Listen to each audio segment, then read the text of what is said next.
Good evening, and welcome to the St. Petersburg by Night podcasting network. Tonight, we present to you our behind-the-scenes show, After Dark.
Good evening, everyone, and welcome to the St. Pete by Night Twitch channel where we play St. Petersburg by Night, a massive multiplayer 5th edition World of Darkness Chronicle set in St. Petersburg, Florida. My name is Kent, also known as Misha Kent on all social media. I am the lead storyteller and host here on St. Pete by Night After Dark, which is our behind-the-scenes program where we talk to the storytellers, the players, the community members of St. Pete by Night. But sometimes we are lucky enough to talk to some of the movers and shakers within the World of Darkness. If you want to keep up on all things St. Pete by Night, go follow all that social media you see listed down below and in the description. Also, you can head on over to YouTube or here on Twitch and watch the previous episodes of all of our chronicles, of all of our stories, and of all of our episodes of After Dark. Our last mover and shaker we had on the show was Mr. Gone, who's been providing sheets for the World of Darkness for over 20 years. But this week, you guys, we have an amazing get. Joining me this week is World of Darkness Community Ambassador Huddy Von Schland. You may have seen her YouTube channel. You may have seen all of the amazing content she's been putting out for quite some time now. And she has been working diligently to create a wonderful community for all of you, as well as creating amazing content over on the Vampire the Masquerade Twitch channel. But we are going to get into all of that very, very soon. Let's go ahead and allow Huddy to introduce herself. Hello, Huddy. Hi. I don't know. I think you covered it pretty well. I'm Huddy, or is my name visible? My name's visible. Oh yeah, Amanda. everything's visible. Yep. Okay. So Amanda, but I go by Huddy or Huddy Von Schland. And yeah, I'm a community ambassador for World of Darkness. I do most of my stuff over on TikTok for World of Darkness. And I am a storyteller, and I used to make lore videos, and I do all sorts of stuff, mostly World of Darkness stuff. Your YouTube channel is a bevy of amazing content because you've done game playthroughs and game reviews of various World of Darkness video games, as well as a variety of other titles. The lore videos are absolutely incredible. I've gone on a deep dive myself of your channel in getting ready to research for this interview, and there is just so much amazing content to be found there, and I think it's just absolutely wonderful what you've done for the World of Darkness community, and it totally makes sense why the higher ups themselves would take notice of you and want to bring you on board. But let's start way back at the beginning. Let's start, before all of this. how did you discover TTRPGs at all? Like, how did they come into your life? When did they cross your path? And what about them made you interested and want to get involved? Well, it's a very boring story. I had no experience with TTRPGs. I didn't even know what they were until maybe 2017-ish or 2016-ish. Okay. So a And recent I'm discovery. 36 almost. So, oh well, yes. I grew up in a cult, in a fundamentalist cult. So I was never exposed to any sort of media of any kind. So I had no idea what Dungeons and Dragons was or anything like that. Okay. And Um, yeah, go ahead. Oh, I was just gonna say, when I started my YouTube channel, I was was living in Germany, which I still am, and I was having a really difficult time figuring out who I was gonna be here in Germany because it was such a strange. It's a weird culture shock and strange transition from coming from the States. I'm sure. And so I was just trying to figure out what I wanted to do. So I started making YouTube videos. And I just someone said that I should play Bloodlines, and that's how I discovered what TTRPGs are. I personally believe, and I know that this is actually not a very controversial thought, that Bloodlines is easily one of the best RPGs ever made to date. And I love Dragon Age. I love, everything BioWare has made. But for some reason, that game is just still good to this very day, despite being a game made in, what, 2000 or 2000, 1999? 2004. 2004. Okay, yeah. So it just uh, holds up still. Well, yeah, with the again talking about community, with the benefit of community modders have kept because if you try and play it without any patches, it's like impossible. Um, Yeah. um, Honestly, playing Bloodlines wasn't my favorite game ever to play. I had a lot. I Really? struggled a lot with it because it was so Josh had a word janky was the Yeah. word he kept using describing it. I had a difficult time, fighting and figuring out the mechanics. Um, but I fell in love with the world I was in. I was so intrigued with the world I was in, and I got real obsessed trying to figure out what it was that this was because you can tell playing the game. The benefit of that game is that you can tell that there's a big, deeper world going on here than what's just being shown in Bloodlines. And so I just went on a Reddit deep dive, I think, and that's how I got in touch with Ian Watson from Onyx Path Publishing because I think they could see how interested I was.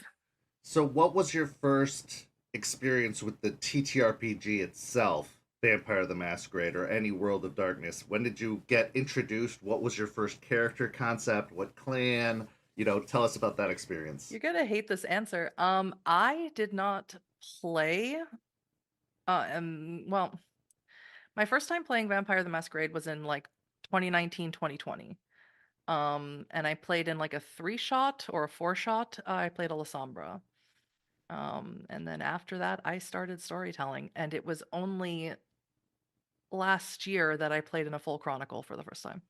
I don't hate that answer, actually, because I started World of Darkness back in high school, which is a lot longer ago than I want to admit. But I had only played maybe 5 or 6 sessions before I myself also got thrown into the role of storyteller. And now I've been doing it for 25 plus years. And I totally understand because you get the taste of it. You Yes. get a 3-shot or a 4-shot or even just a single session, and Hmm. then you want more. But World of Darkness is a very, or at least for a long time, was a very cult game. It was not the Yes. same level of a Dungeons and Dragons or a Pathfinder or anything like that. So finding people to play with was a difficult thing, let alone Mm. finding somebody who knew the system well enough to run it. So I ended up having to tackle it myself as well and start running it. And I totally get that answer, and I totally get the reasoning behind it. I've also found that since 2020, that's when a lot of people really got into TTRPGs. When the whole world required you to find another means of activity that was social but not interactive in the same manner. I Uh, completely agree. so, what about Clan Lasombra appeals to you? Because you are a renowned lover of Clan Lasombra. Like it's posted everywhere on all of your Yeah, I social know. media. That is Again, it's a complicated answer. This is one of the things I love about World of Darkness is that because it is not that I don't like Dungeons and Dragons, or other fantasy based TTRPGs, but World of Darkness is our world, just a darker mirror of our world, right? So what appeals to me about the La Sombra really stretches back to the older lore that places them in the way Ventrue moved through business, La Sombra moved through religion. Hmm. And my personal background coming from a fundamentalist cult is what appeals to me about the La Sombra. So it's something that you feel like you can relate to from your personal experiences and from your past. Yes. That totally makes sense, and I think that's another thing about World of Darkness that really appeals to me as well is how grounded in reality it is. Like Hmm. you can see the machinations of the World of Darkness in our own history and in our culture, and I think that's something they did really really adeptly with the lore throughout the creation of the game and the development of the game over time is that they have found a way to weave it into the tapestry of our history and our personal experience, and that they've made all of these clans, all of these stories, so that there's got to be something you can relate to in the World of Yeah. Darkness, even if it's not just vampire, if it's werewolf or wraith or whatever the case is. There's got to be a relatable element for everyone in some avenue. So there's a place anybody can get involved in the World of Darkness if they choose to look for it. It's interesting you bring up because I have Clan LaSalle. You're right. I have it all over my social media. It is my favorite. But for people who are like new to who have only had experience with fifth edition, I very typically don't go into that particular reason because it's not necessarily present.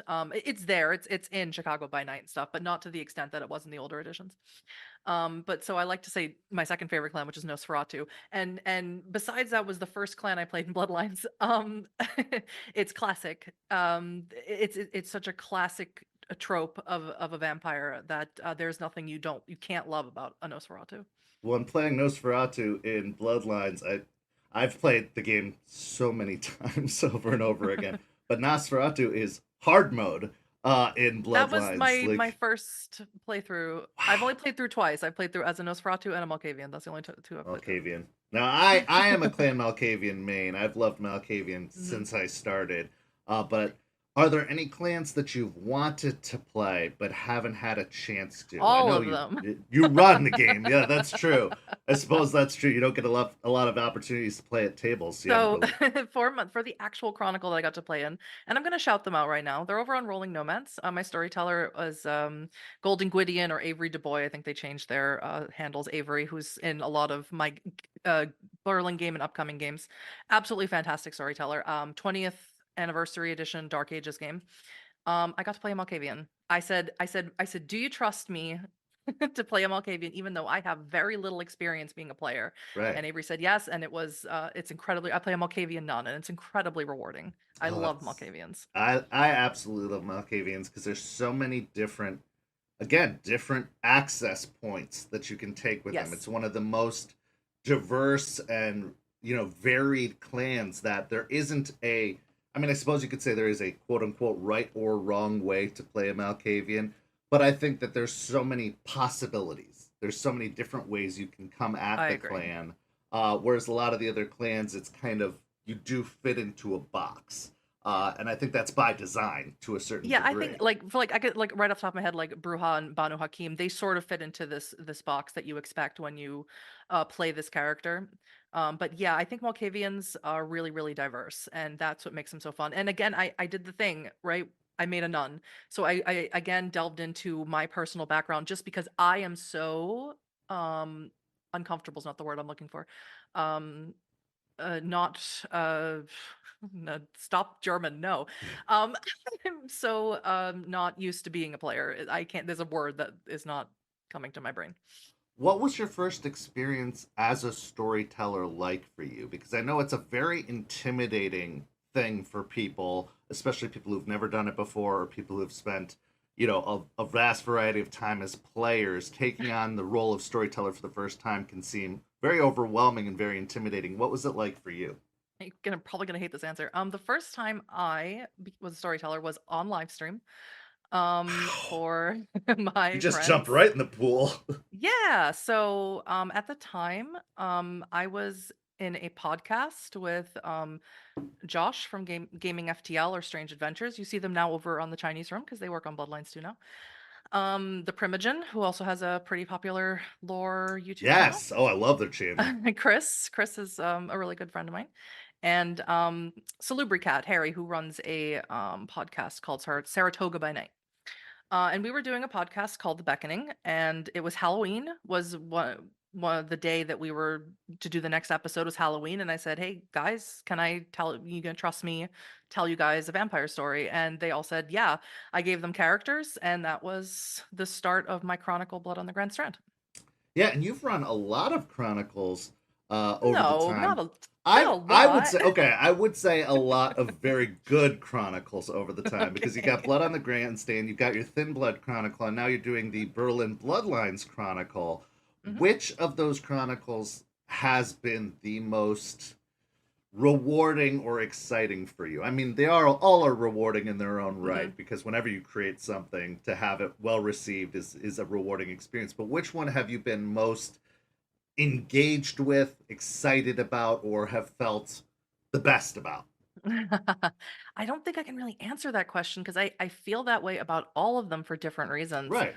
Blood on the Grand Strand, obviously my first chronicle. It's like my baby. I always will. It's ended now, but I'll always hold on to it fondly as the my first, right? Are We Dead Yet is an all Thin Blood chronicle, and that was something I really wanted to do because I'm a huge fan of Thin Bloods. And Berlin Bloodlines is a game that I spent 18 months preparing for, because it has a very intricate. I When I story tell, I always try and push myself to tell a story that is unique, or at least in my mind, unique. And I wanted to tell a story about generational trauma, and I thought the Hikata were the perfect catalyst for such a story.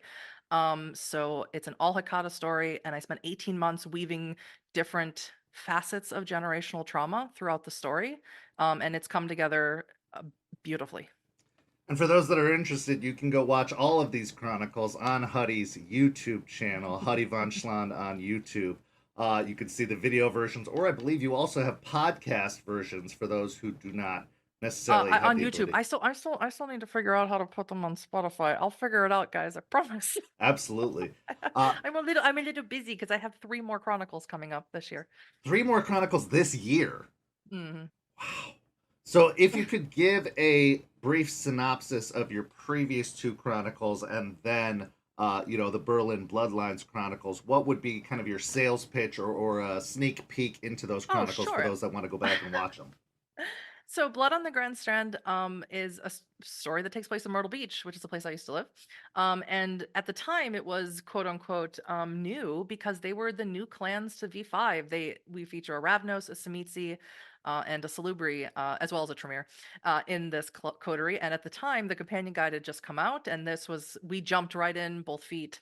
Um, to tell this story, and that was the big thing. But it's Anarchs versus Camarilla versus Sabat. 3 ways in Blood on the Grand Strand, and it's really a lot of fun and very emotional, like all the stories I tend to tell. And there's a pirate in it. One of the coteries I like members is a that. pirate. He owns Pirate's Voyage, which is a real place in Myrtle Beach. For Are We Dead Yet? It's taking place in the same time as you'll see characters from Grand Strand inside of Are We Dead Yet? They guest star in each other's chronicles because it's taking place at the same time. And it's basically 5 friends who go on vacation to Myrtle Beach and get mass embraced by the Sabbat as Thinbloods. That's amazing. That's absolutely amazing. Berlin Bloodlines is a little bit, I don't want to use this, a little more mature story because we all discussed that we're like, how heavy are we leaning into Hikata ickiness? And everyone was like, oh, let's go for it. If we're gonna do it, let's do it. Going So deep. it's Yep. it's yeah, so it's very for those who know, you know. And it is a story told from all the coterie represent different bloodlines. They have the bloodlines lore sheets. And it is a story told of the different types of generational trauma within their own bloodlines, coming from as far back as Cappadocius being diablerized, to the very much more modern end of the Giovanni supremacy and the coming of the Hecata and all those things and everything in between. I can't say too much without giving away huge spoilers for the story. No, absolutely. And that seems like it would be a perfect chronicle if you really wanted to jump into the lore of the Hecata. And the lore of the Hecata, Yes. even as you just said, is there's a lot. There's a Yeah. lot that's going on there. And I love the fact that you are in that story dissecting the lore of the various bloodlines and how it all ties back Mhm. together. I think that's absolutely amazing. And one of the things about And I speak German in it a lot. is there translations for those of us who do not speak German? Yes, I put subtitles on the videos. Fantastic. Fantastic. One of the things I love of World of Darkness is the lore. I think that it is one of the most developed settings, lore-wise, that I have seen ever. I mean, there's obviously different settings for Dungeons and Dragons, Aberon, Faerun, things like that. But World of Darkness has 30 years of constantly evolving lore. Plus, it goes back to the creation of man and everything like that. Yeah, and depending on who you ask, and if you squint and try and click the pieces together, you can sort of make things work together, and it's fun. Yes, It's real fun. absolutely. What was the experience like for you? Obviously, when you discovered the game, you got into the video game, you got invited to a chronicle, or you did your 4-shot. What was it like diving into that lore? Was that something that you were excited in? That was something that you Oh were yeah. interested in? Oh yeah. So like I said, after scouring Reddit and being real annoying, I'm sure to all the people on Reddit asking questions, um, Ian Watson reached out to me and gifted me a 20th anniversary edition of Vampire the Masquerade, and that's where I got my start in the lore. And then I just went nuts, buying as many PDFs as I could, and just reading as much as I possibly could of everything. So we gathered a bunch of questions from our community, and since this question relates perfectly to this conversation, one of our community members, Wex, asks, "What are your favorite obscure or lesser-known pieces of lore from Vampire the Masquerade?" I thought long and hard about this question, and I feel like the obvious answer is anything to do with Sam Hate, but I wasn't gonna bring that up because it's too much. Oh, Sam There's too hates. much. But I will say, if you don't know anything about Sam Hate, I do, because that spans all of World of Darkness. That's not Mm-hmm. just Vampire the Masquerade related. Mm-mm. So if you want to look it up, or if you have the Wraith the Oblivion VR game, Afterlife, there is an Easter egg in there where you find an ashtray and it says hate on it. That is amazing. That It's is worth amazing. $25. It's worth it just for the ashtray at this point. No, the ashtray itself in the game is worth $25. Um That's So, incredible. but in something that's much more accessible, because we could spend the rest of the time talking about all the different things of Sam Hate and all the goofy things he did. Um, probably one of my favorite lore pieces. Now, there's a lot of I don't know what I can say on your podcast that Everything, might be too anything. blue. There's a lot of dick related things going on in Vampire the Masquerade. If you look at the old lore, especially Dark Ages lore, which Oh yeah. always makes me laugh. But probably my favorite is Vikos throwing their flesh crafted Yes. off member in Hardestadt's face, Yes. Absolutely. and then Absolutely. leaving to found the Sabbat. So lore has been a fundamental part of all of the books over the years, especially going back to the revised and third edition books. And I feel like in the fifth edition books, there's been some teases to lore, there's been some updates on lore, but there's been a lot that they've left a little bit open ended, a little bit undefined. And that's something that I'm really hoping over time we're going to see more and more of that fleshed out. Like picking up the fifth edition book and then being like, well, Hardestadt's dead, blew my mind because it was a very like big revolutionary moment in the overall lore. So I'm really hoping that that's something that they'll fill us in with over time, because they did pick up where the old edition just kind of dropped everything and said it's over. Mhm. They've done a really good job of picking it back up and keeping the story going, which I know is what a lot of us really wanted from back in those days. So I'm hoping we'll get a little bit more of that. But one thing I love about it is that the books always read like storybooks versus rule books. I love They that they do, give yeah. us a lot of lore, and then they're like, and here are some mechanics that you can use to execute in Yeah. the game. But overall, what we're interested is in the story, and that's In the one of the meta plot. things. Yeah, that's one of the Um, things that appealed to me most. when people do ask me about the meta plot, which is not anything that I have any control over or anything to do Right. with, um, I always, and they ask sort of like what is the bridge between 20th and 5th. I always point them to Beckett's Jihad Diary. I definitely recommend. It's a big read, but it It's a is a big good read. read. Oh, that could be another one of my favorite VTM thing. Beckett becoming a bride of Dracula. That's another one. I almost forgot Yes. about that. I just now I remember it. I almost forgot about that. um, that's a good one. That does fill in a lot of little meta plot stuff. I am not I don't really feel like I need a whole lot of meta plot, me personally, because anyone who has seen my games or has participated in my games knows that I am very much a don't ask me to play by raw and don't ask me to follow the mechanics exactly as they're written for every supernatural creature because I'm gonna do whatever I want to do. Yeah, Whatever feels whatever's best best for the for story. me. I Absolutely. use the beckoning as a horrible plot device, exactly the way it's intended. I'm just like, you're going to the beckoning. I just need to get rid of you. Um, but me personally, I'm glad Theo Bell shot hardest shot in the face. I'm so stoked on it. Oh, 100%. I love some of the updates in the fall of Vienna, like all of the things they've done, because I feel like the meta plot that they have been telling makes sense. That they Hmm. said that we're moving away from the old structure of how things have been for so long, the Sabbat versus the Camarilla, the tower being this undeniable force of structure, and now it's starting to break down that the Hmm. elders are leaving or dying or Yeah, I love that retiring. concept. I Yeah. love that it's in the hands of the young now, and they're left with this huge mess that they have to sort out. I love that Thin Bloods are becoming a focus and a primary thing that they're really leaning into, and I know that's one of the big exciting developments of Bloodlines 2 that's coming out, is that Thin Bloods are going to Hmm. be a much bigger part of the story.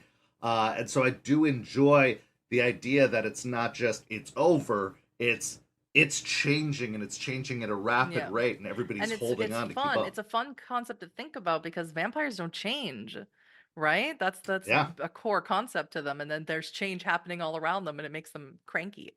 absolutely, absolutely, and that absolutely makes sense, and it stays true to the theme. Like, I know there was a Hmm. lot of kind of outcry between 20th anniversary and 5th edition that there were some major changes between the two, but I don't see anything inherently wrong with what they're doing with 5th edition. I like the story that they're telling. I like that they're saying that the world is kind of unraveling.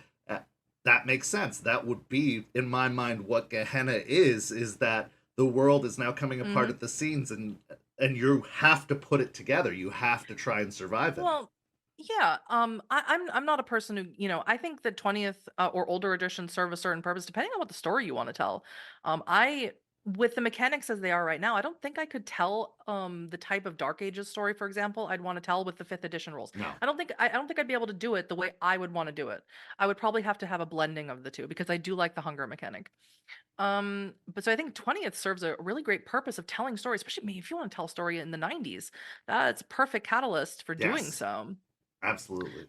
And in terms of this Gehenna idea, I like the idea that is sort of put forth in Beckett's Jihad Diary that it's cyclical, because you think of the world changing and everything unraveling. If you look back to Dark Ages, to when the first Inquisition happened and the first Sabbat, Anarch Revolt, and the forming of the Sabbat, I'm sure the Cainites, as they called themselves back then, thought the same thing.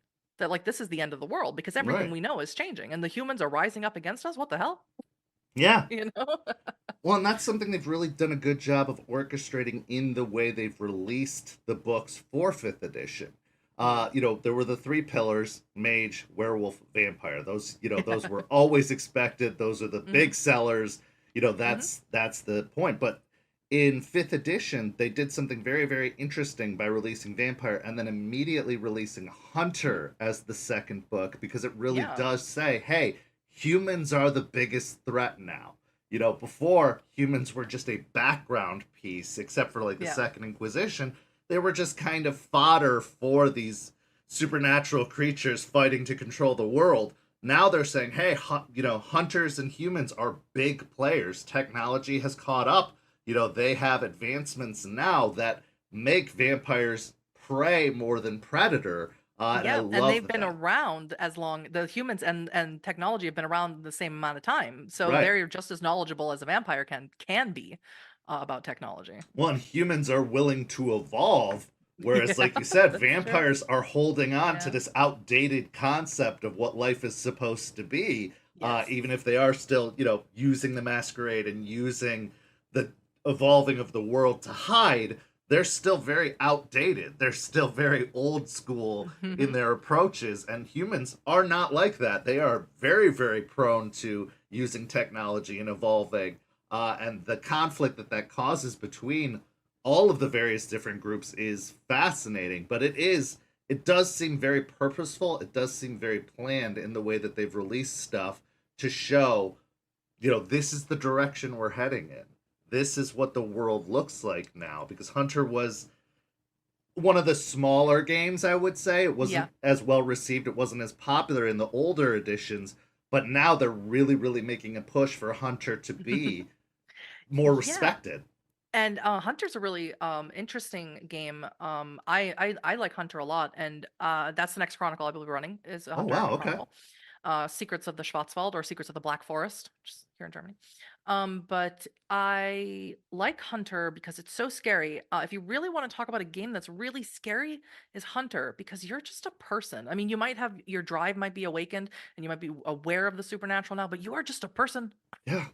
with no special powers, and you're like, I have. I mean, it's almost cruel the way I look at it. It's almost cruel that something, whatever supernatural mystical force that binds the world of darkness, awakens something in a regular person. It doesn't turn them into a mage. It doesn't make them go through the chrysalis to become a No. changeling. It doesn't do anything for them, but just makes them aware that these things exist. Yeah. And they feel compelled to go fight it, even though they are most likely going to die.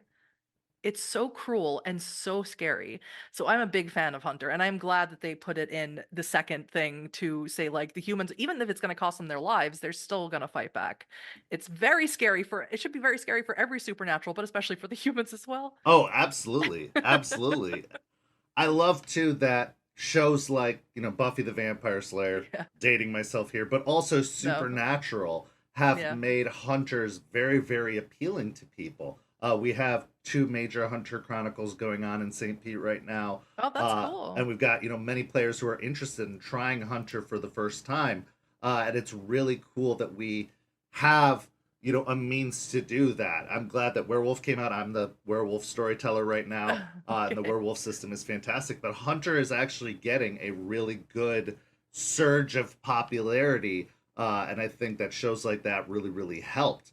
Another thing that I've really enjoyed about 5th edition is I feel this is the first time ever that it really does feel balanced between splats. It feels like they are really creating a world that you could have a werewolf and vampire chronicle. You could have I hunters agree. involved, and that it's not going to be absurdly imbalanced systems, because clearly in the 20th anniversary or in the older editions, they were never meant to cross over. They were very much No. meant to be separate games using the same kind of veil of the same setting, but very, very separated games. But now, Hunter, Werewolf, and Vampire, from my own research and Hmm. exploration, are very balanced. You could have crossover between those three Yeah, you splats. absolutely can, and it's fun because even the sheets, even the structure of the system and the character sheets are very similar. Absolutely. So, and which of course, is so you can jump from splat to splat as a player or a storyteller. But also, I don't think I've ever told a chronicle that doesn't include these other supernaturals because it is so easy for me to just plug and play them. Yeah, they have to cross over. I mean, there's going to Hmm. be crossover, and even in the way they write the allies and antagonists and all the sections Hmm. at the end of the book, they're like they reference hunters, they reference Yeah. werewolves, they reference mages in there, Mhm. and so they're meant to coexist. They're meant to exist in the same world and be And they rivals, do, or yeah, and they do. yeah. And this time, this is the first time since the system's release that I feel like they're really taking that into consideration and saying, hey, we might have a chronicle that somebody wants to run a vampire, a mage, and a hunter in the Hmm. same group. Uh, can we make that work?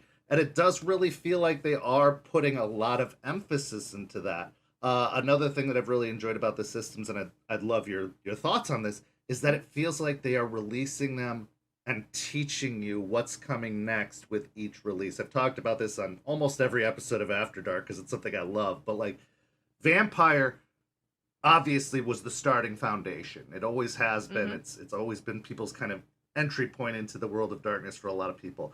But then they released Hunter, which took the mechanics of Vampire, added a few more new elements, but those elements that they added were elements that you were going to end up using in Werewolf. So Yes. when they released Werewolf, they already kind of taught you how to play Werewolf with Hunter. And now I Yep. feel like with some of the new things they've introduced into Werewolf, they're teaching you how to play Mage. So they're slowly Could kind of be. initiating you into each step. That's something I've absolutely loved about these releases. It feels planned, it feels coursed out, it feels like they have intention for the way they're releasing things. And I think that's just absolutely amazing, personally. Um, so I have no comment on any of those things. I totally understand. I'm just expressing my love for it because No, I mean I that's do that's think great, it's and absolutely, I will pass that on to work on Monday. yeah, it's absolutely wonderful. So let's talk about that because you have released such great content and really dove in and obviously made some really good connections based off of some of the names that you've mentioned. You got the opportunity to become a World of Darkness community ambassador, which is so cool. Absolutely so cool. What does that actually mean? What does being a World of Darkness community ambassador entail, and how did you get involved with it? Well, I got involved like most people did. I saw a job posting for Own Paradox for work to work for the World of Darkness as a community ambassador, so I applied for it. And it was a few rounds of interviews with various people on the team, and then I got in. And so what my job is I work exclusively, or not exclusively, excuse me, I work directly. Words are so hard. I understand. Directly with Outstar, who is the community manager. Basically, I help them with any. Try and keep this as NDA as possible. With any tasks that they have, that they have going on that I can assist them with. And that's as clear as I could be about that. Understandable, yeah. And also I do a lot with social media. It's mostly what so I have another community ambassador who does mostly Discord stuff. Outstar tackles a lot of the Instagram stuff, and I tackle mostly the TikTok stuff. So stuff that you see on the Vampire the Masquerade TikTok and the World of Darkness TikTok, I do. And we are always working in tandem to come up with cool stuff for the community, like the playlists that you can see on YouTube for the music. We're working on some cool stuff to bring to Twitch hopefully soon. It's just stuff of that nature. We're always working on both creative and less creative endeavors for the community. What Sorry, has I know it sounds very vague, It's wishy-washy totally way of saying fine. that's the It's best I totally can do for fine. you. No, absolutely. And I've been a big follower of the Vampire the Masquerade TikTok and the World of Darkness TikTok. So I've gotten to see a lot of your work. I've gotten to see a lot of the LA by Night kind of Yeah. super cuts that you've done, Mhm. which I think are amazing. What has been your what would you say is your favorite piece that you've already released, that you've already worked on and released, that you've done so far? I'm sure Um, there's love for all of them, but what are a few there of your is. favorites? Well, I'm gonna be really selfish and say that my favorite thing that I ever did, actually had nothing to do necessarily with me. But it had to do with I got to play in the official Hunter the Reckoning Chronicle on the World of Darkness YouTube The channel. Garage, yeah. The Hunter's Garage, yes, I played Goldie. And I got Alex Ward's character fed me his blood. So that's my favorite thing I've done Well, as a that's community, amazing. which has nothing really to do with it. But that's the very first thing that popped in my head, so that's my answer. What are some of your favorite moments from LA by Night or New York by Night or some of the streams that they've done so far? How much time do we have? Um, LA by Night is extremely special game to me if you can't tell. I'm an extreme fan. That's really what tipped me over the edge in terms of I have to get into the TTRPG. I'm not content anymore just make lore videos. I need to play the game myself. Probably my favorite. literally any scene with Eva, who is my favorite character from LA by Night. But probably one of my favorites is season 3 episode called Hollywood Forever, where they have to rescue Jasper off of the Hollywood sign. That's probably the episode I would point people to, even though you need the background of it. It's just such a fun, exciting episode. Oh, the Uh, Jasper Eva relationship is easily yep, my best takeaway from that yep, entire show. Is I love that relationship because it shows romance, but it shows very realistic vampire romance, yeah, which a very lot of toxic. people misconstrue as Mhm. this. Yeah. Anyway. No, no, no. It's true. A lot of people forget that about vampires because they're all, at the end of the night, they're predators and should be solitary predators, and they only, get together in coteries or get together with each other, out of just a necessity. Because although they're solitary predators, being solitary also leaves you vulnerable, right? So out of those necessities. My favorite moments from New York by Night has to be Jason playing Isaac Sire. Volkov, I think was his name. Hmm. This and he sort of just channels Dracula for it because he's a Samitsi. So that was probably I think I smiled and laughed the entire time And that what Jason has was doing that. been the overall response? Because you've got your fingers on the pulse of the community now, more so than ever. How do you feel like the response has been for the community? Do you believe that it is like a growing, you know, flourishing community? Do you think that there's a lot of positivity coming into the community? Because I know one of the things about old World of Darkness, way back in the day, is that a lot of people felt that the game bred toxicity, that it Mm-hmm. created a very toxic environment.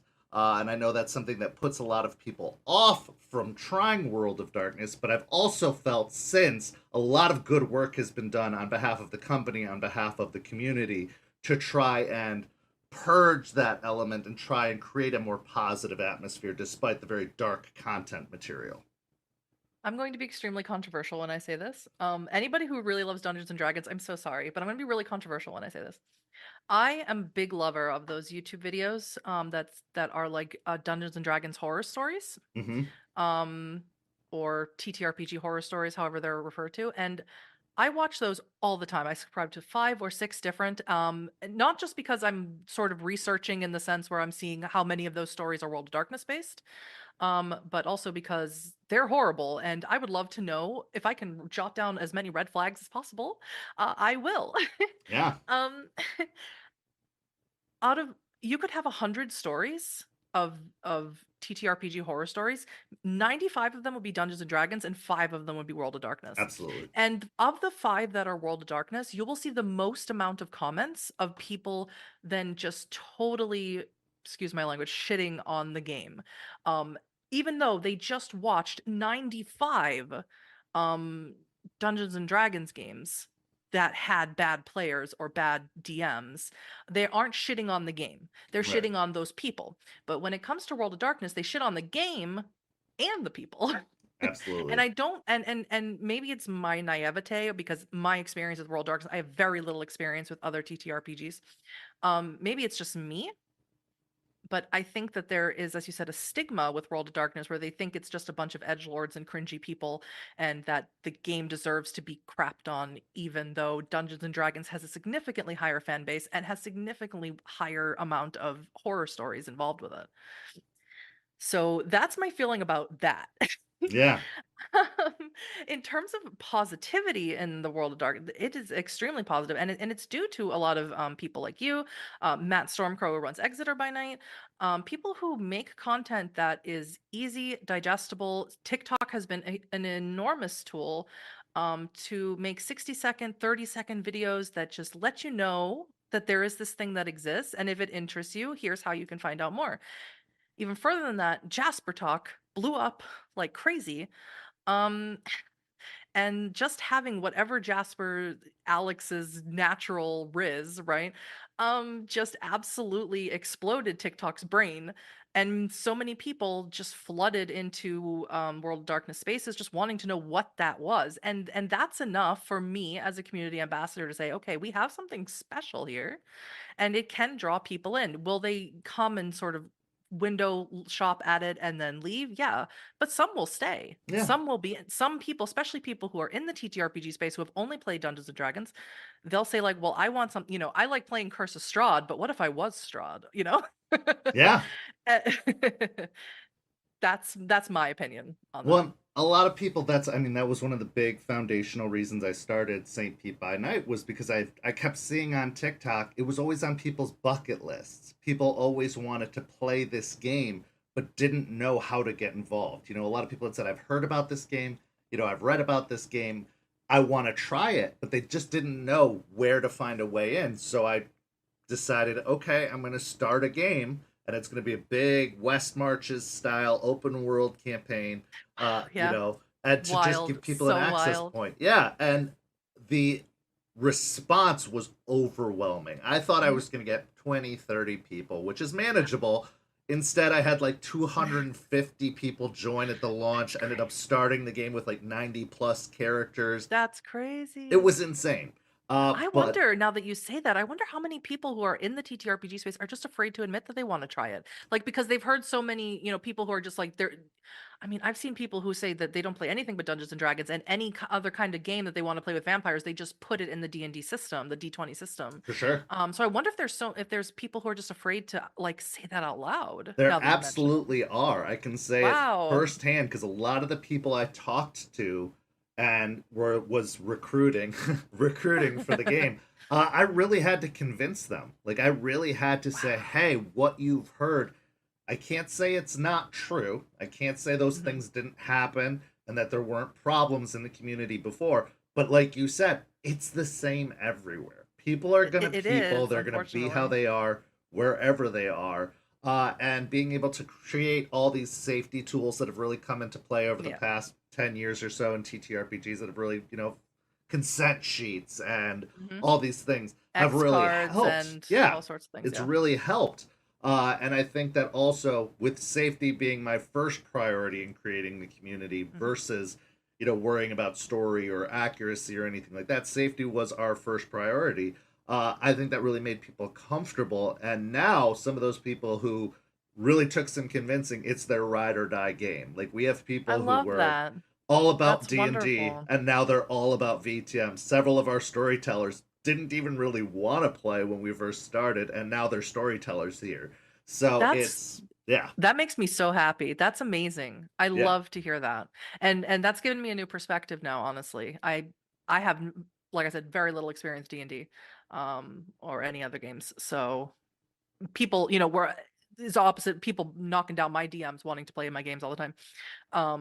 So I don't think I ever considered that to Yeah. be a thing, but it must be. It absolutely is. It absolutely Wow. is. I think there's just I Makes mean, me sad. it does. It makes me sad too because yes, VTM played its part in the quote unquote satanic panic of the 90s and early Yep. aughts and even further back than that. Hmm. But so did D&D. D&D really was Oh yeah. the start of the satanic panic. Like that's where it all started. And yeah, because VTM does deal with darker, relatable elements, it does take part in And our in our world. world, People yeah. feel very, very threatened by it, but we've had people from all different walks of life join our game. And yes, some people have come and gone, as is expected, especially in an Hmm. endless kind of ongoing community setting. But we've had people that I would never have expected to try Vampire the Masquerade love I it love and still that. play it to this day. I love that so much. From various faiths and various regions and all across the world. And it's so great to see people giving it a chance, giving it a try, and growing from there. And so I'm really hoping that the community continues to thrive and grow, especially in a world where there are so many distractions. There's new game systems coming out all the time. There's all these things. My love for World of Darkness and Vampire the Masquerade, it's still my number one game. It's still the game that it's my go-to. It's my passion, and I've now dedicated my life to it. Yeah, Uh, obviously, I can't share anything official, but I can say no, that the community is doing very very well in the sense of positive growth, positivity and good positive growth is the so best way I can put it.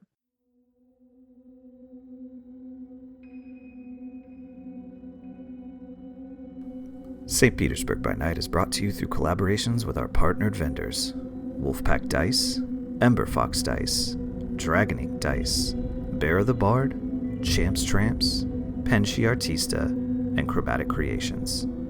Links to our partnered vendors, as well as our Twitch and YouTube channels, can be found on our website, stpetebynight.com. The official theme song for St. Petersburg by Night is Vampire by Faith and Failure. You could find them at faithandfailure.com. You can follow St. Pete by Night on all socials with the hashtag St. Pete by Night. If you wish to support our program, you could do so at coffee.com/St. Pete by Night to help keep the stories rolling.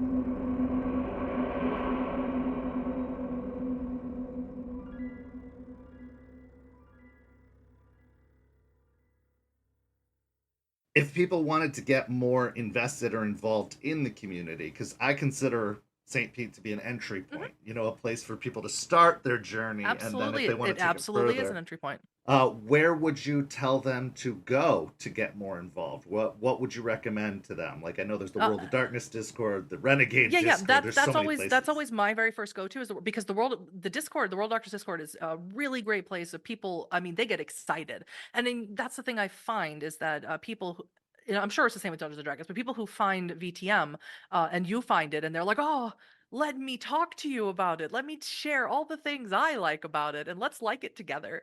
And that is very much the way the World of Darkness Discord works. When someone comes in who's new, everyone is just like, I am here for you. You want to send me a DM? Let's do it, Absolutely. So that's where I would send them personally.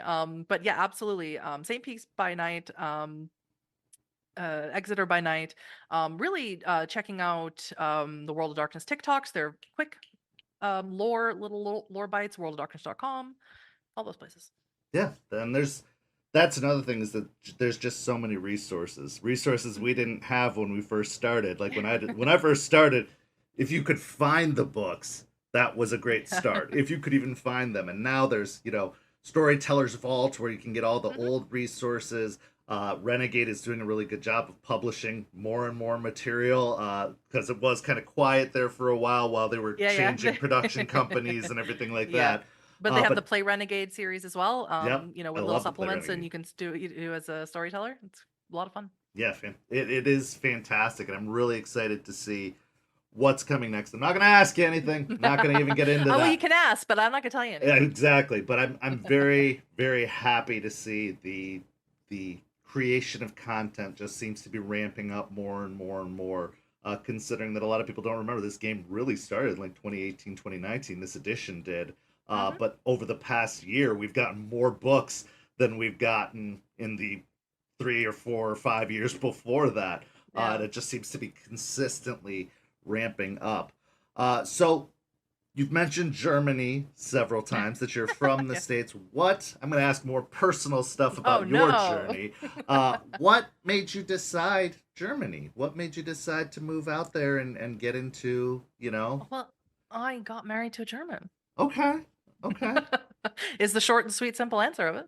And so, that's so, they wanted to move back to Germany, and so we did. The end. Sorry, I don't have exciting stories. That is exciting, though, because when I think of Vampire the Masquerade, I think of Europe. Like, that's really? The place. Okay. If you really want to think of vampires and the World of Darkness, it all kind of takes origins in the old world.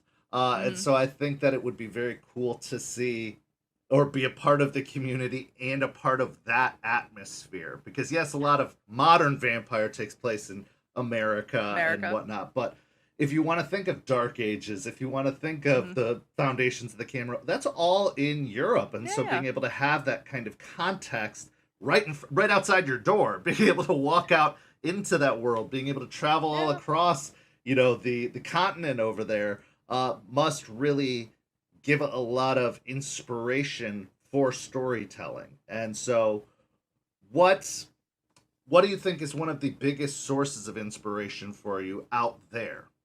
Out there. Well, my first 2 chronicles, as I said, took place in Myrtle Beach. So, and that was just me recalling when I lived in Myrtle Beach for several years. Which is not where I'm from, by the way. If you can't tell, I don't have a Southern accent. I For Berlin Bloodlines, I don't live in Berlin, but I took a lot of my inspiration came from the different culture here in Germany, which is just so incredibly different from the United States. For example, in Berlin or in Germany in general, promiscuity and nudity is not really frowned upon or looked at as anything sort of like wrong. Like there is a leather fetish club like right next to the supermarket I go to a couple times Amazing. a week. And you just walk by there and it's nothing and nobody cares. And like when you go to the lake here, you don't wear clothes most of the time because nobody cares. You're at the lake and it's hot and you're going in the water and like who cares that you're not wearing any clothes? And that is just such a different like attitude. And like in Berlin, for example, which is sort of like the nightlife capital of Europe, the most famous, infamous techno club in the world is Berghain, which is in Europe, Berlin. You can go partying for 3 days straight. So the way clubs work is they open from Friday to Monday, and they'll stay open for those 3 days completely, and you can stay in there with your stamp and just party for 3 days. For 3 straight Just days. yeah, yeah, they don't close. They open Friday at like 1 a.m. or whatever, and they close Monday at 4 or 7 a.m. or something to that effect. And you can just stay there for 3 days, and that's pretty common. Everybody knows that, and it's not weird, you know. And you go to like, really, wow, 3 days, and everyone's like, yes. Why Yeah. else would you go clubbing in Berlin? Who's gonna go clubbing for 4 hours? Like, no, Yeah, if you're gonna go, really yeah, lean in. yeah, and that's sort of like, yeah, I do that every weekend, and I'm like, okay, you That's know. that's Um, unbelievable. I think more to your point though, in Dark Ages stuff is I'm surrounded by beautiful architecture. The building I live in right this moment has a gargoyle on the outside of it, just for rain, to get rain out, and was built I think in the 1800s or something. Surrounded by beautiful architecture everywhere and dark Gothic architecture, and it's yeah a lot very inspiring. I took a lot of pictures of the architecture around me and put it up in the Discord for all of my American players to see, so they could sort of get a feel. I live in a place where everywhere is a cobblestone street, Yeah. so Yeah, it's you feel just very it's much these like you're walking through another snapshots of world. history Yeah, just still exist to this very day. And yeah, Victorian Age Vampire was one of my favorite supplements they released because of the whole, Jack the Ripper gaslight yeah. saga of vampire. It just seems like the perfect setting. I mean, that's Mhm. Bram Stoker's Yeah, Dracula. That's so the many insane things. asylums starting up and stuff Absolutely. like Oh that, my and the god. workhouses and all those things. Yeah, It's one of the things I wish they'd done more with. I loved it, but I know it wasn't as well received as Masquerade or Dark Ages. But I yeah. loved that time period, and I would have I, loved to I see think I them think expand it's upon. weird. I think to that point, I think Dark Ages is far back enough away where it feels a little bit more fantastical and like you can just sort of do whatever you want with it.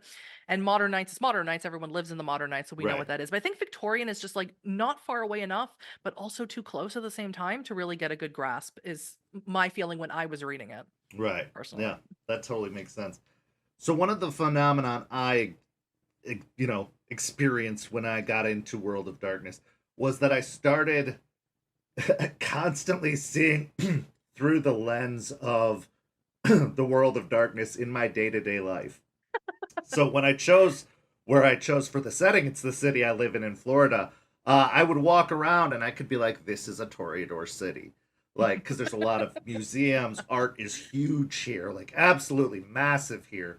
Uh, do you experience that yourself? Like when you are Uh, traveling, when you are going, are you seeing it obviously from your own perspective as someone who lives in the world, but also with yeah. that World of Darkness kind of lens over of saying like that would be a great vampire haven. That would be, a great. I do. But more so because where I happen to live is the Black Forest, which is pretty famous, I think. All the Grimm's fairy tale stories take place in Mm-hmm. the Black Forest or the Schwarzwald.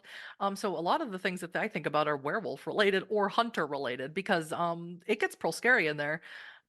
So dense that the sun doesn't shine in certain places. So a lot of when I'm walking my dog, a lot of the thing I'm thinking is like that's the perfect place to be ambushed by a lupine. It makes sense. It absolutely makes sense.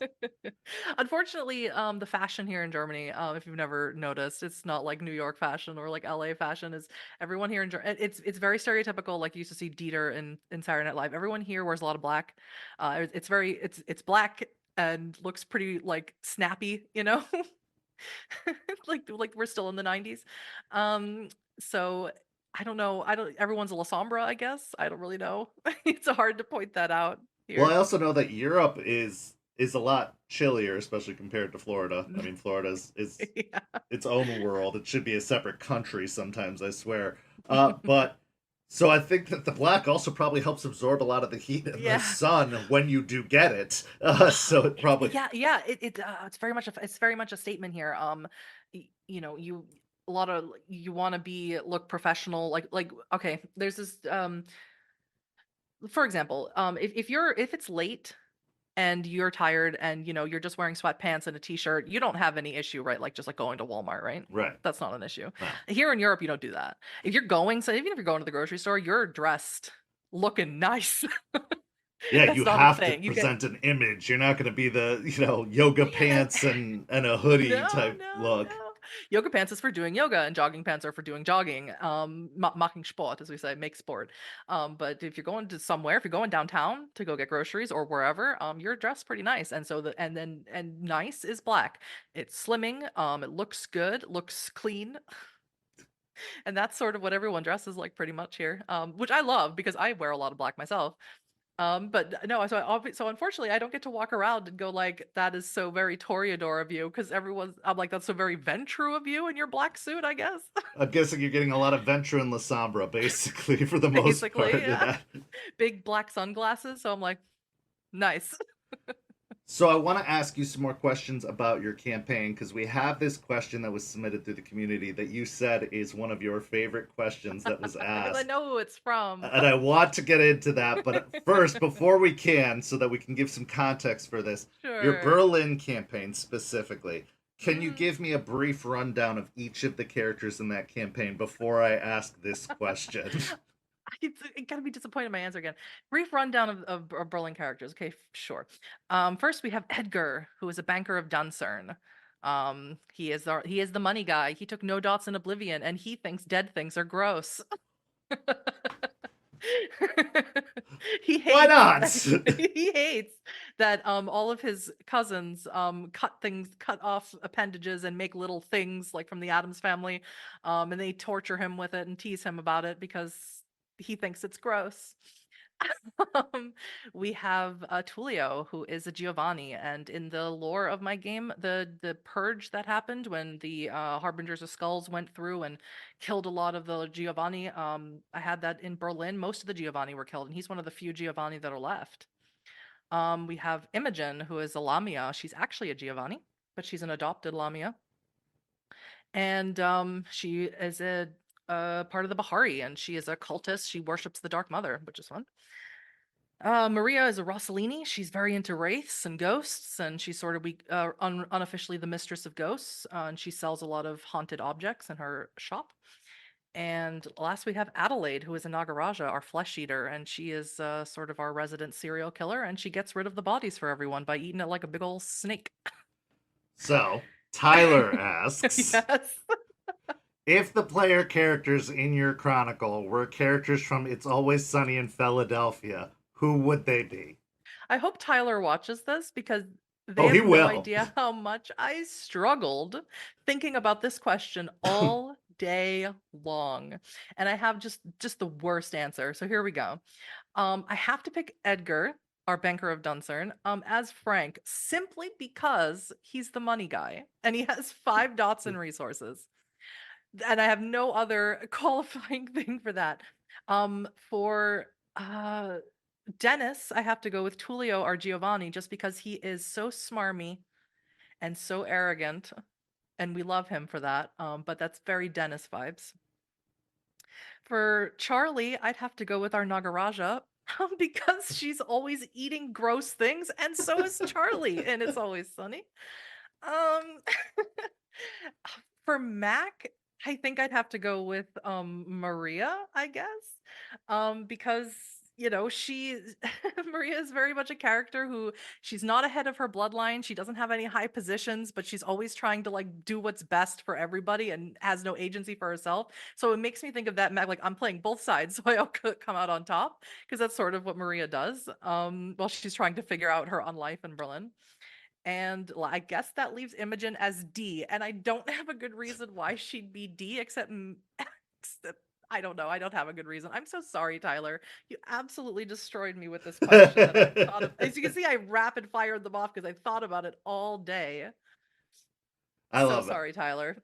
So I'm going to ask a bunch of other questions because we got so many questions from the community for you. I can't When we believe you have this announced many you were questions coming to on, ask me, honestly. people were so excited to hear from you and to have you on this show. And for those who are watching right now, normally this show is live, but we pre-taped this episode, so we asked for a bunch of questions in advance because we are considering German time.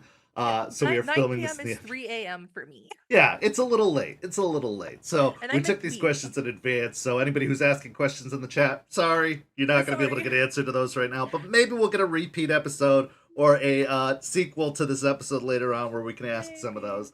But first off, Double Magus asks, being so entrenched in the world of darkness, is there any one particular supernatural type or group within it that you love the most? Yes. Changelings.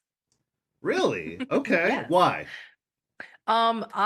So of all the splats in World of Darkness, a lot of them have these themes of like, personal horror that pertains a lot to, vampires. It's like, fighting for your humanity, and wraiths, it's like fighting for hope, and mages, it's like, fighting against your own hubris and trying to fight to, either bring the world to, your vision of ruin or transcendence. Hopefully it's the second one, but most likely not. With changelings, it's so much sadder.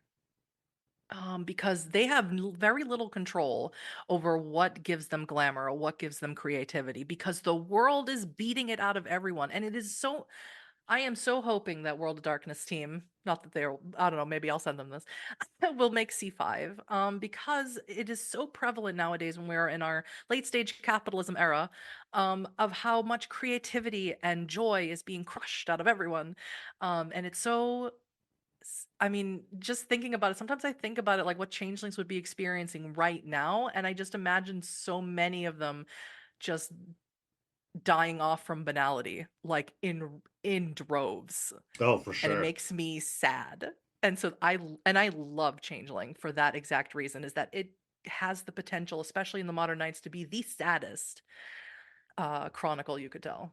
I know that Changeling is kind of one of the most spoken about. Changeling and Mage right now are the two most spoken about splats that have yet to be released. So there's a big There's also no Wraith. desire I for love it. Wraith too. Wraith, absolutely. I really do hope Wraith gets released because I think that it'd be a great one to drop in between, splats if they were to do it, because I do think Wraith There's a belongs in VR this game, system.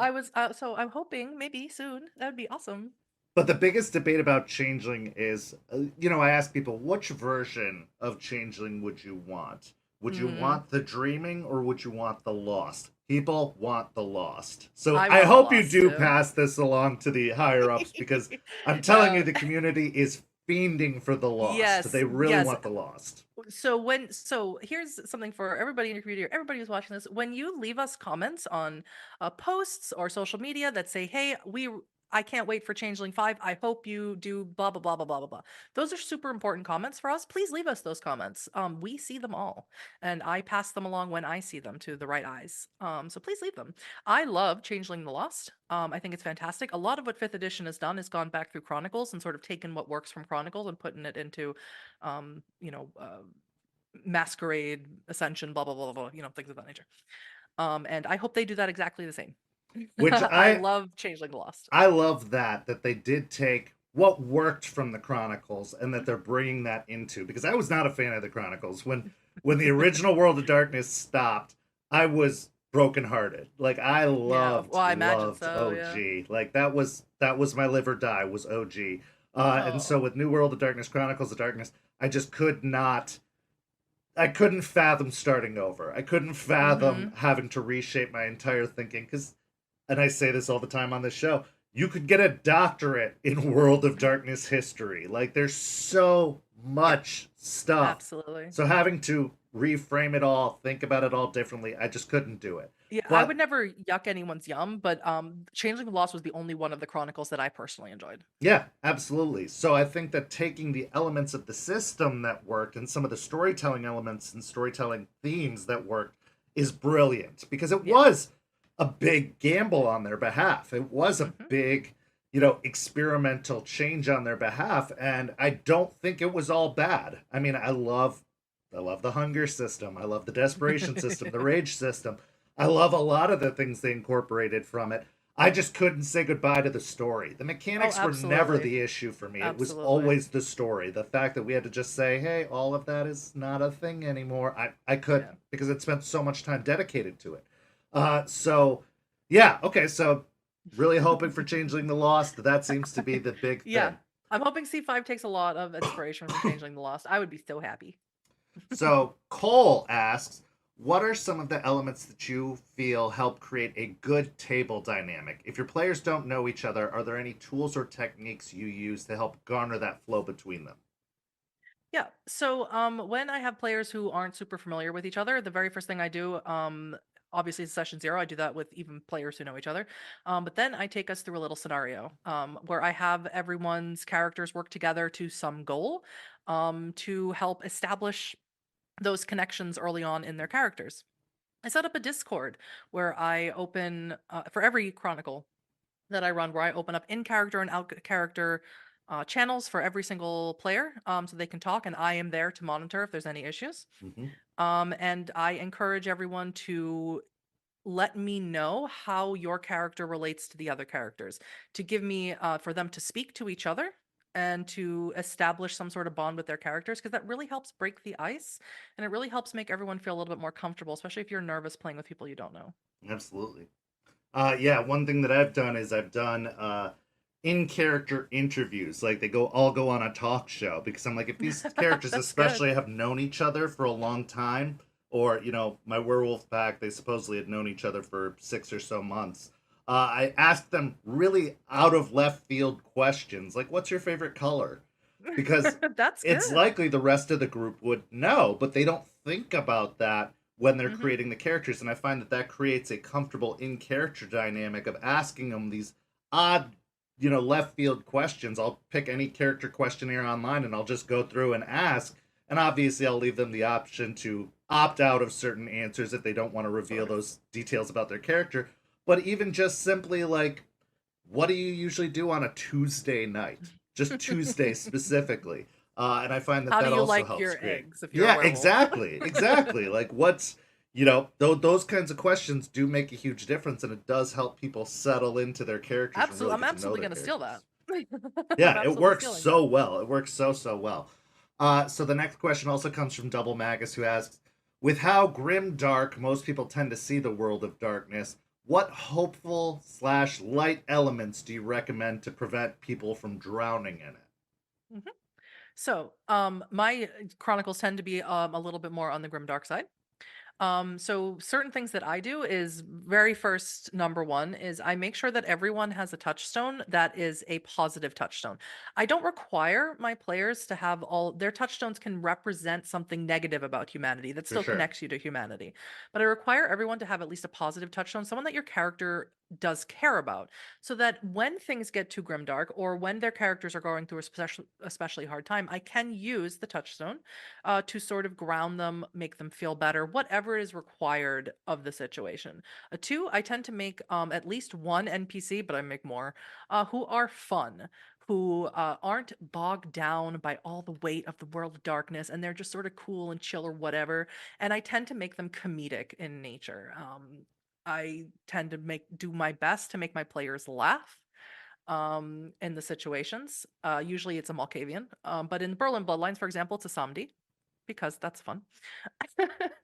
And finally, I make sure that in between in a season, that I have a sort of episode where I give them a task or let them do or ask them what they want to do that isn't plot relevant, that isn't something heavy, that doesn't require that, a touchstone is in trouble or this thing is going to happen, where they Doesn't can have to be just end of the world all the time. yeah, Yeah. where they can just go to a club, go to a bar, go to Elysium, go to the beach, depending on which chronicle I'm running, and just do whatever, and just have a full RP session where they can just chill out and bond, and it helps remind us that these characters are people. They might be vampires, they might be supernaturals, but they still have feelings, they still have wants and desires that sometimes overshadow all the bad, plot relevant stuff that's going on around them. Sometimes they just need a break, like everybody else. I know one of the big conversations that have happened, especially with the release of the Bloodstained Love book, and I'm really glad that they released this document as well, is bleed. Is Mhm. the concept of, especially since these characters are so relatable that they are in a world that we're living in, and people do tend to put a lot of themselves into their characters and probably take a lot of their characters onto themselves as well. How Yes. do you handle situations with bleed at your tables? Does it come up at all? And if it does, how do you Yes. find you deal with it? Surprisingly, running 3 seasons of Blood on the Grand Strand, 2 seasons of Are We Dead Yet, and 1 season of Berlin Bloodlines, I've only had 2 issues of bleed come up. Because I tend to play with people who are experienced in World of Darkness, and so they've had, their issue, when younger, less experienced role playing, they've sort of gotten to a point where they recognize the signs and know and can let me know and stuff like that. So the bleed is sort of at bay, right? But yes, so my top priority is making sure that they're okay, letting them know that I'm not mad at them or that nothing is wrong. Letting them know that they can talk to me about anything. It's okay if they're upset, if they want to, vent to me, even if it's personally at me. I understand what's happening. To make them feel as comfortable and safe as they possibly can, talking to me about what their issue is. Once they have come down from it, I let them know if they aren't understand. I had one player who didn't understand what bleed was. Let them know that that's what they were experiencing and try and talk them through it. And then we sort of go from there, letting them know better ways to handle it. That if there is a problem, if you are feeling the feelings of your character in a negative way, because you can feel the feelings of your character in a positive way, Right. that they need to let me know. It's why I don't stream my games. I record all my games. So I can stop it at any time and we can take a break and we can, talk and it's fine. And the most important thing is making everyone understand that these things happen and you just need to um have a zone of comfortability where we can all just talk with each other because at the end of the day we're playing make believe and we're all friends. Absolutely. Absolutely. No, Sorry, that was a very all long-winded answer. it's a great answer. All but one of our games are pre-recorded. The only live game is the Rage Across Tampa Werewolf stream, and that is because I have handpicked all of the players on that stream because I've had Mhm. history with them. I've worked with them. Several of them are on our staff on the server, so they've seen all the good, bad, and ugly of how the server works, and so I feel very comfortable working with them and them with me. There's a very strong bonded trust there, which I think is so fundamental if you are going Yes. to do any kind of live play, live stream stuff, you have to have that level of trust and awareness and communication. And we obviously always plan out our streams ahead of time of like, these are the scenes we're going to do. We don't necessarily know how they're going to turn out, but we have a very open, streamlined communication about that kind of stuff. But yeah, I definitely think that that is the best recommendation is pre-tape all your stuff so that if you do need to take breaks or whatever, it's not happening with dead Yeah. air on live stream. Because Yeah. that's a lot of pressure. That's a lot of pressure and Yeah, and very there's uncomfortable. it's important to note for anyone watching this, there is a huge difference between stuff going on in an actual play and if you're just at a table. Yeah, The pressures are a little bit different. for sure. But if you're at a table and there's bleed happening, take a break, stop, just stop, Yeah, and everyone take 5 minutes, take five, and then absolutely. come back and talk about it. So our next question, Wex asks, what are some of the most memorable moments you've had playing or storytelling Vampire the Masquerade? Uh, um, I thought about this a lot too, and I was struggling. My most memorable thing playing is my Malkavian nun marrying her ghoul and embracing him at the wedding at the same time. Like it was an embrace and a blood wedding and a blood marriage in the sense where they did the bonding to each other thing. It was a whole episode and it was such a treat because everyone I was playing with knows I never get to play and I was all of their storytellers and so they wanted to do something nice and special for me. So they gave me a whole episode of a big blood wedding, and that meant a whole lot to Oh, that's this old amazing. gal here. That's amazing. Uh, um, and they let me speak German and didn't complain about it. They never complain about it. As a storyteller, it was hard to pinpoint a specific moment. But there's so many that are so important to me. Um, A lot of them involve bringing on guest players to do things. So in Blood on the Grand Strand, I'll just go from each chronicle. In Blood Oh, on the Grand Strand, I had Chris's character, the Primogen's character. He played a gay man, whose lover was now in the Second Inquisition. And yeah, and so I brought in DJ Toreador or Nola Fanger in to play his lover, who is in the Second Inquisition, and had this beautiful scene of just, love knowing no bounds, right? That was a highlight for me. I cried. I had to try and hide my face on camera, looking to my other screen as I'm weeping. Um, in Are We Dead Yet? Probably, this is gonna be a little bit of a spoiler, but I have changed the name to a Not So Thin Blood Chronicle, so that shouldn't be much of a spoiler anymore. okay. It's Okay. probably the time when the Thin Bloods broke into the morgue of someone who was working the circulatory system, who had a bunch of vampires at stake down there, and diablerized them and made themselves not Thin Bloods no more, except for a couple. A couple are still Thin Bloods. That was shocking to me as a player, as a storyteller, excuse me. I wasn't expecting it. I wasn't prepared for it. But that is what collaborative storytelling is all about. Oh, So it's the although that for best. me I was panicked in the moment of it happening. It was a highlight because that is the essence of collaborative storytelling.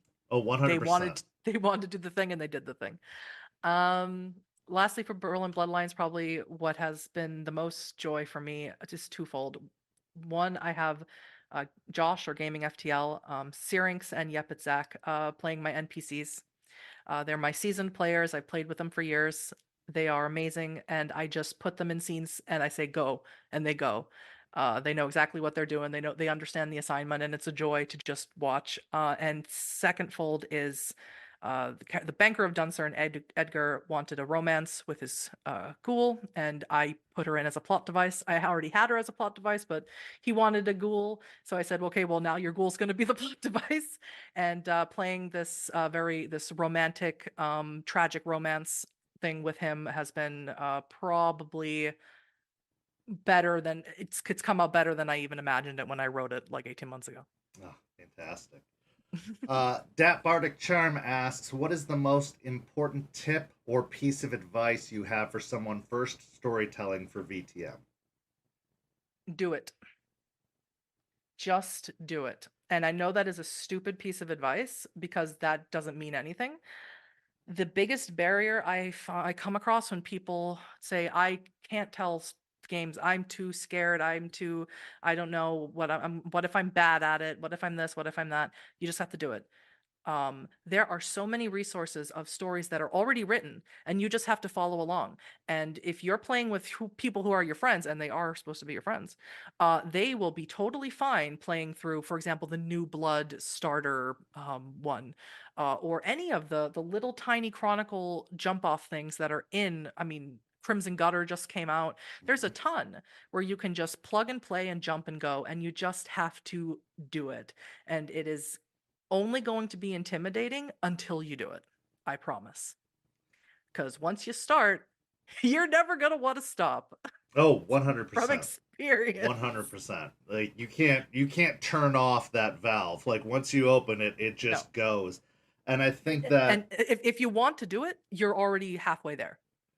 I You think that just there got to do are it. no bad stories. Like people are No. really afraid of telling a bad story. And the Yes. truth is, yes, you may tell some not well received stories, but that does not make them bad stories. It just might mean Yeah. that it's the wrong group or, that there's some things that you need to tweak before you try to tell that story again next time.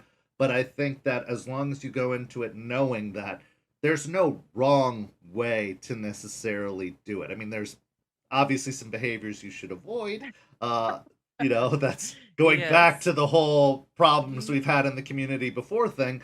But there aren't bad stories. Like you learn something new from every single story you tell, every single campaign or chronicle that you run, no matter what system. I mean, there's no wrong way to do it, and you're gonna learn by doing it. And as long as you take what you've learned from the one you've just told and adjust for the next one you're going to tell, you're going to Yes. constantly get better and better and better with each individual telling. It's the same with anything. Practice makes perfect. Mm-hmm. And the only other advice I'd offer, don't do what I did. Don't start off doing it on live stream. Don't do that. No, no, The pressure is too much. Don't do that. no. I've been storytelling this game for 20 plus years, and I just started live streaming an active chronicle earlier, at the end of last year. Like that's when I first started getting comfortable live streaming it. So I definitely recommend just get a group together, tell a Mhm. story, tell several stories, tell dozens Yeah. of stories. Don't worry about Start doing with it one live shots. stream. Just Yeah, pop, pop, pop. absolutely. Absolutely. Just knock them out of your system, get some of the Yeah. rust banged off. But I think that we've all been in a culture that has been telling us stories our entire life, starting with fairy tales, leading to, more advanced storytelling. I mean, some of the best storytelling ever is television shows, movies. Like Mhm. we've already started to absorb storytelling at our very core from, Star Wars, Marvel movies, whatever your means of media is. Even true crime podcasts, like we have Yeah. gotten storytelling kind of ingrained into our bones. So we all have the ability to do it. I truly believe that. Like everybody has the ability to tell a story. And so, yeah, Absolutely. you just have to do it. I agree. I couldn't agree more. Um, Double Magus asks, do you feel there's a need to balance the various games within World of Darkness due to the inevitable cross-type gameplay, or is it better to allow each group to shine due to type? Is it better to keep them separate, or is it good to have that kind of cross-play balancing? This is a question I have no issue answering. I'm not really experienced answering it because I've never had a crossplay chronicle. I want to. I've it's been in the back of my brain forever, but I've just never gotten around to it. But I spend a lot of time incorporating supernaturals into my chronicles, like as many of them as I can. So I honestly, I say go for it. I say really whatever works for your troop, do it. You want to try it. Unfortunately, I don't have the experience to know if which one works better. Yeah, I'd be stoked to do it, honestly. I could say for sure that, again, with the experience that I've had, fifth edition more than any previous edition is as cross table balanced as World of Darkness has ever been. So I truly believe that any time to try it, now is the time to try it with the current system. Trying to Hmm. do so with 20th anniversary or older editions, you're going to run into a lot more speed bumps of imbalance. But I do believe that that has been a mindset, and I know you can't speak to this or aren't sure, but that definitely I think has been considered in the way they've designed the system, as I talked about at great length earlier. I think that that's been considered, that's been a consideration, and that it really is, if you're going to try it, this is the system and the time to try it in, which is why we do it on St. Pete. Yeah. So yeah, I think that absolutely, it's possible, and I wouldn't say it's a need, but I would say it's a very cool benefit. Um, Krizaz Yep. asks, what city would you like to see get a supplement made for? One of my favorite books was the Rage Across books or the By Night books. Are there any cities that you'd like to see that done with? Easy. Easy. LA by night. LA by Night. That makes sense. That makes sense. Easy. Los Angeles by night. Updated version from the revised, I think it was revised edition. Let's go. Well, Let's and do now it. they've created a whole bunch of new canon for it because Yeah. LA by Night That's what is that's yeah. canon. Yeah. So, yeah, they should absolutely update it with all of the interesting, and they have the lore sheets for the Yeah. characters and everything Put now me in, too. coach. I'll help write it. 100%. 100%. I know that one that I've been asking for and would love to see is Miami by Night, Mm. because I think that Miami flipping to Anarch, all of this stuff they've kind of Hmm. hinted at, I would love to see it fully fleshed out. Also, Florida's kind of never been touched. They've referenced it, they've That's fair talked enough. about it, Yeah. but they've never actually said anything in Florida. And I think that of all the cities in Florida, Miami would be the one to do because it has Sabat history, it has Cam history, Hmm. and now it's Anarch based. And I think that I think I'd love to see that one fully fleshed out. But yes, LA by Night, considering all they've done with the lore, they could And do an I update think in Paris. York. If I have to pick one in Europe, Paris. Absolutely. I like some Oh, I'd Paris. love a Paris book, especially if they talked about the history of Paris. Yeah. 100% all the way. Um, so, Chryzaz also asks, the rulebooks have mentioned all the different ways to play and connect with people for World of Darkness. How important do you think that has been for the growth of the game, and what advice would you give to communities like ours to expand our presence and help World of Darkness grow as a whole? Well, I think you're already doing a great job of what you're actually doing, making videos on TikTok and promoting your Twitch and YouTube. Anything, honestly, um, me as a community ambassador, it warms the old dead heart to see so many communities doing that. And anything that you do that says like, "Hey, we're doing this cool thing, and it's the World of Darkness. That's this cool thing that we're doing," is a benefit, is a boon to us. And to the community as a whole. So honestly, I can't give you any more advice than you're already doing it. You're already doing the thing. Well, that's wonderful. I'm Yeah. sorry. No, that's great. Because it is kind of constantly at the forefront of my mind of, and it's not at all based on ego. Because I'm like, people are gonna like what they're gonna like. They're gonna watch that they're gonna watch. But I do constantly think, as the creator, as the driving force behind it all, along with my staff, is like, are we helping or are we Yes. hurting? I want to make No, sure no, we're no, not no, no, hurting. I no, want to no, make sure no. we're helping. No, anything where there's a group of people who get together and have fun playing World of Darkness games, whether that's online or offline, it is a benefit to the IP, Yeah. is as simply as I can put it, because that's what it's all about. Yeah, because I know my dream job was to work for White Wolf for 10, 15 years. And so I'm always just like, I want to make sure I'm helping, because if the opportunity were to arise, of course I would jump at it. But Hmm. yeah, I want to make sure that that's one of our things, is that we aren't misrepresenting the game, is that we aren't putting out a product that is actually harming the IP, because I want to see World of Darkness thrive. When White Wolf closed We its all do. doors, when they shut down the original story and Hmm. everything, I was devastated. And so Yeah. to discover that fifth edition came back, keeping the same canon, keeping the same lore, and continuing the story, now more than ever, I'm like, let's make this huge. Like, Hmm. let's keep this going for as long as humanly possible, because yeah, I'd hate to see it end. So Kyrie asks, with humanity for vampires, Hirano and Hoglost for werewolves, ostensibly hubris for Yeah, I mages, remember this question. what H statistics would you propose for Changeling and Wraith? Corollary, can we petition for Hunter's despair to be renamed Hopelessness? No. No, I have no control over that. Um, no, obviously, enough. It's just my brain where I have terrible brain power. No, I would be happy with less alliteratives, honestly, to have to remember because I That's start fair. getting them confused. No, maybe hopelessness I would put for changeling.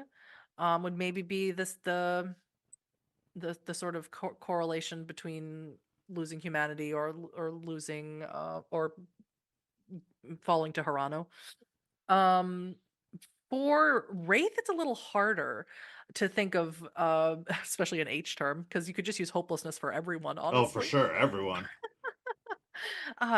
Wraith with pathos and ethos, it's a little bit harder to think of because I think that's a little esoteric maybe for a fifth edition.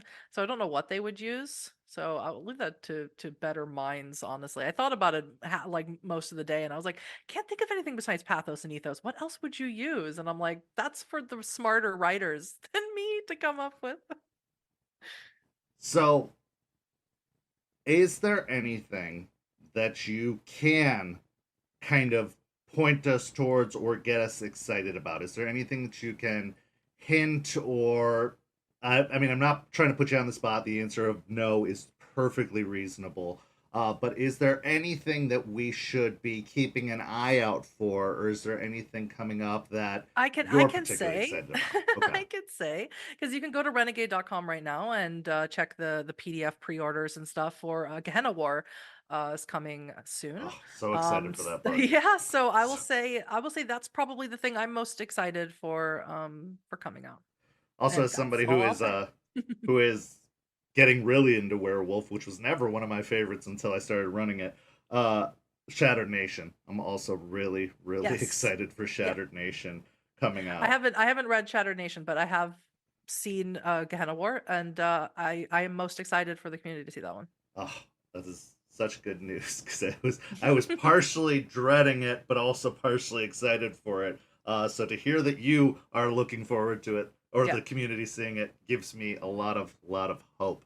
Uh, Yeah. Well, thank you so much for joining us. Is there anything that you would like to plug either for yourself or the community? Anything that you So want to reference? this is honestly the most I've ever talked about myself. I think maybe ever.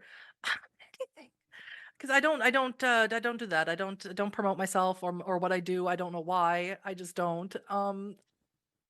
Bad at it, I guess. But yeah, I would love to promote my players. You can see they are the troop from Rolling Nomads, who is who I'm running Berlin Bloodlines for on their Rolling Nomads Twitch channel. And then the episodes are uploaded to my YouTube channel. Yeah, Which you absolutely. also see. So all of those people over there, Avery and Luna and Az and Rachel and Ramos are just such lovely people. They're so professional and fun to play with. And Berlin Bloodlines is a very, very intense game that is super fun. So I would just love to give a big shout out to all my players. I love them so much, and they deserve everybody to check out their stuff because they're great. Don't follow me. Well, I am going to promote a few things for you on your behalf No, because I it's did do some research. So, no. the first thing I would promote is go follow the Vampire the Masquerade TikTok, the official Yes, you can do Vampire the that one. Masquerade Yes. TikTok, because that is a big support for Huddy, as they are the content creator of a lot of the content that you see on there, and there are great clips. You can get see some of your favorite moments from some of the streams that have happened so far, as well as some great little tips and tricks about storytelling, about the different clans. There's just so much information that is available on that TikTok in bite-sized bits that you can enjoy, that you can digest and put into your games. The other thing I would push is go follow Huddy on YouTube. You can go see all the amazing chronicles and lore videos. That's Huddy Von Schland at YouTube. You got the link there on the screen that you can see. Go subscribe and go watch some of those chronicles and see what amazing new chronicles are coming. I'm very excited to hear that you've got a Hunter chronicle coming. That's super duper exciting. And then I would also say go follow or subscribe to the World of Darkness YouTube, because a lot of the lives that happen there, a lot of the videos that happen there, especially the World of Darkness news, features Huddy as well. So you can support them by supporting the World of Darkness YouTube, and that gives a lot of love to the community. It gives a lot of love, and it's a great place to comment, as Huddy was saying, Yes. because those comments get found and they get passed along. So they are hearing you.